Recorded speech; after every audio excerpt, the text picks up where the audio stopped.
नमस्कार दोस्तों, मैं समीर बेदिरत्ता स्वागत करता हूं आपका अपने एक नई वीडियो में। और इस वीडियो में दोस्तों हम बात करेंगे ओला इलेक्ट्रिक की।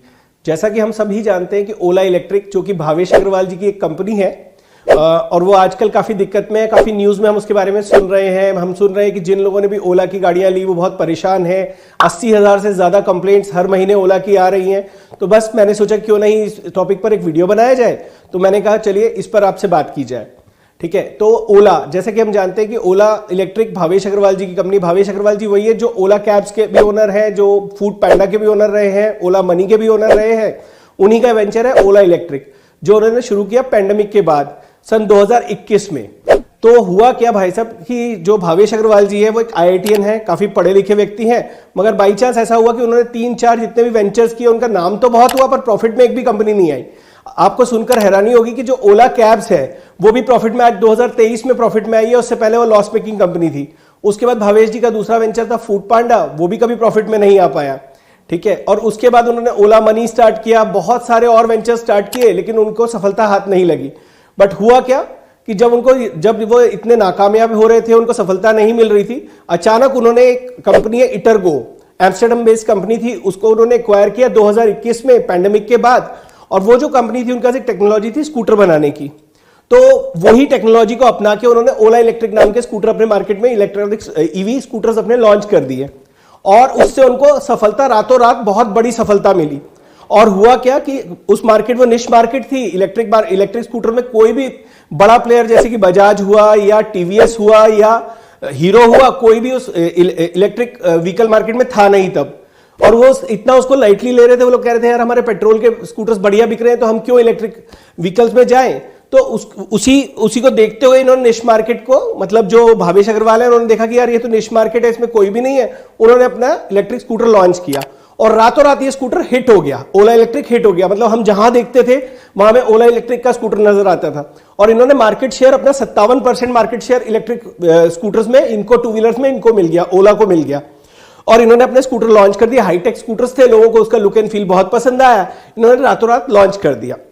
अब आप कहेंगे साहब रातों रात लॉन्च कर दिया, हिट भी हो गया, फिर समस्या कहां आई? तो उस पर हम बात करते हैं। तो जब इन्होंने भावेश जी ने इसे लॉन्च किया तो ओवर कॉन्फिडेंस में इन्होंने क्या किया, इन्होंने सोचा था स्कूटर तो हम अपना बेचेंगे ही और बनाएंगे भी हम, बेचेंगे हम खुद। इन्होंने कोई डीलर नेटवर्क खुद के लिए कोई डीलर नेटवर्क खड़ा नहीं किया। खुद के शोरूम, कंपनी के शोरूम खोले, कंपनी के खुद के सर्विस सेंटर खोले। मतलब कोई भी इन्होंने थर्ड पार्टी इन्वॉल्व ही नहीं करी सेल्स में। इन्होंने कहा जो भी करेंगे हम ही करेंगे, बनाएंगे भी हम, बेचेंगे भी हम।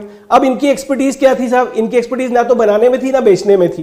क्योंकि इन्होंने तो क्या हुआ कि टेक्नोलॉजी ली इटरगो से, एम्स्टर्डम बेस्ड कंपनी से, उसके बेसिस पे बना दिया। इन्होंने कोई रिसर्च, खुद की कोई रिसर्च ही नहीं की। पहले तो इन्होंने प्रोडक्ट बनाने पे रिसर्च नहीं की, दूसरी बात इन्होंने कभी सेल्स पे कभी रिसर्च की ही नहीं थी। क्योंकि अभी तक ये क्या कर रहे थे, अभी तो ये ऐप बेस्ड बिजनेस कर रहे थे। जितने भी इनके फूड पैंडा था या इनके पास जो ओला कैब्स है वो ऐप बेस्ड बिजनेसेस थे। तो इनको पहली बार इन्होंने कंज्यूमर से, मतलब डायरेक्ट टू कंज्यूमर सामान बेचना शुरू कर दिया। उसका इनको एक्सपीरियंस नहीं था।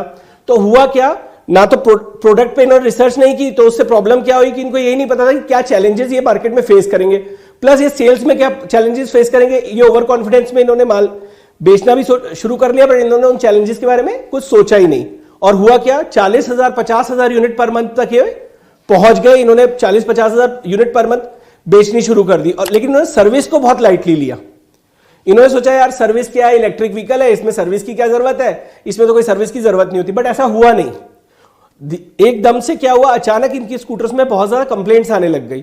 और आपको सुन के हैरानी होगी कि आजकल तो महीने की 80,000 कंप्लेंट्स आती है इनके स्कूटर्स में। स्कूटर बिकते हैं 30-40,000 महीने के और कंप्लेंट आती है 80,000 स्कूटर्स की पर मंथ। तो ये उसको फेस कर रहे थे, हर महीने परेशान हो रहे थे। इनको समझ में नहीं आ रहा था क्या करें।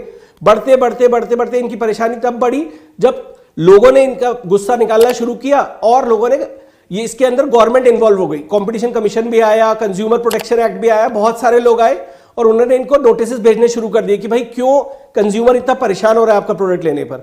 उसके बाद इनकी परेशानियां शुरू हुई। उन्हीं दिनों क्या हुआ कि इनका IPO भी आया। IPO आया तब हाइप बहुत थी, सेल्स बहुत थी। इन्होंने सोचा यार अभी किसी को ना बताए कि हम परेशानी में। IPO आया, IPO रातों रात हिट हो गया। इनका 75 रुपए का शेयर 150 रुपए पे लिस्ट हुआ। और हुआ क्या, कुछ ही दिनों बाद आज की परिस्थिति देखिए, 73-74 रुपए में इनका शेयर आ गया। अचानक 50% डाउनफॉल चला गया। और ये सब कुछ क्यों हुआ, क्योंकि इसमें भावेश अग्रवाल जी का जो ईगो था कि मुझे सब कुछ आता है जी, मैं तो हिंदुस्तान का इलॉन मस्क बनूंगा, मैं तो ईवी वर्ल्ड में सबसे बड़ा ईवी मैन्युफैक्चरर बनूंगा, ईवी का सेलर बनूंगा। ये उनके ईगो ने उन्हें मरवा दिया। अब बात करते हैं कि अब इन्हें करना क्या चाहिए। तो करना इनको ये चाहिए था कि इनको अपने प्रोडक्ट की पूरी रिसर्च करनी चाहिए थी पहले भी, प्रोडक्ट में जो खामियां थी उसको कैसे ठीक करें, कैसे कंज्यूमर को बेस्ट प्रोडक्ट दे, इस पर काम करना चाहिए था। उन्होंने वो पहले तो किया नहीं।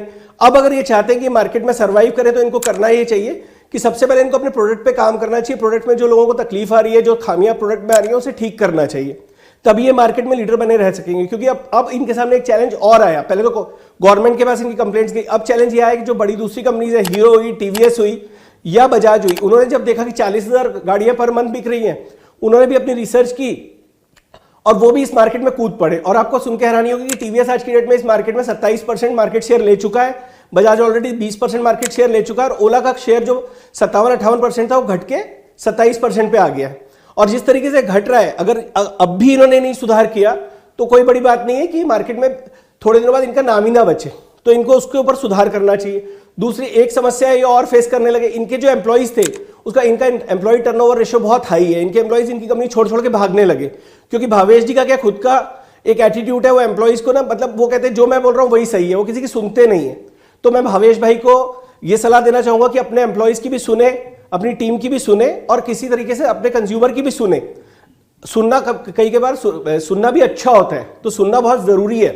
और ये लोगों की समस्या को पहले दूर करें। ये क्या कह रहे हैं, नहीं जी अब तो मैं बाइक भी लेके आऊंगा, अब तो मैं एआई में भी आऊंगा, वो सब आप बाद में करें। पहले जो लोग आपके साथ पहले जुड़े, जिन्होंने आपके ये खरीदे हैं, ओला के स्कूटर्स खरीदे हैं, उनकी समस्याओं को आप दूर करें, उनकी परेशानियों को दूर करें, तभी कुछ हो सकता है। देखते हैं, अभी तक तो ऐसा है कि कंपनी तो देखिए, ओला नाम तो बहुत बड़ा है, अब देखते हैं भविष्य में इसका क्या होगा। ये अर्श से फर्श पे आती है या फर्श से वापस अर्श पे जाती है, ये तो मुझे भी नहीं पता, ये तो समय ही बताएगा। ठीक है, पर हम होप करते हैं कि भावेश अग्रवाल इसको सीरियसली लेंगे और इस अपने प्रोडक्ट पर काम करेंगे।